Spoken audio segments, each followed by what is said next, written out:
டெல்லி பாரதிய ஜனதா கட்சி பிரித்து கொடுத்த தொகுதி பங்கீட்டு பட்டியலை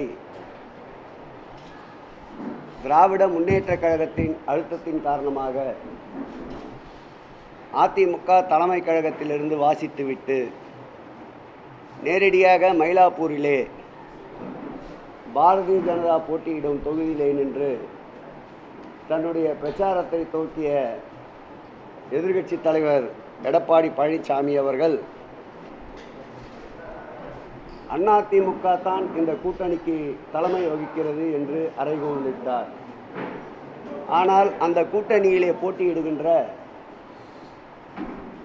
தமிழ் மாநில காங்கிரஸ் இரட்டை இலை சின்னத்திலே போட்டியிடவில்லை, பாரதிய ஜனதாவின் சின்னமான தாமரை சின்னத்தில் தான் போட்டியிடுகிறது. அப்படி இருக்கின்ற நிலையில் அதிமுக தலைமையில் இந்த கூட்டணி என்று எப்படி எடுத்துக்கொள்ள முடியும்? அதேபோல் ஆடு நடைகிறது என்று ஓநாய் கவலைப்பட்டது போல் இந்த கூட்டணியில் தேர்தல் அங்கீகாரம் பெற்ற கட்சியை விட தேர்தல் அங்கீகாரம் இல்லாத கட்சிக்கு கூடுதல் இடங்களை ஒதுக்கிவிட்டதாக கூறியிருந்தார். நான் அவரை வரலாற்றை திரும்ப பார்க்க சொல்லுகிறேன். 2011ஆம் ஆண்டு தேமுதிக அதிமுக கூட்டணியில் இருந்தபோது 41 இடங்கள் ஒதுக்கப்பட்டது.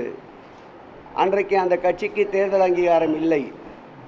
ஆனால் அந்த கூட்டணியிலே இருந்த சிபிஐ, சிபிஎம் போன்ற கட்சிகளுக்கு தேர்தல் அங்கீகாரம் இருந்தது.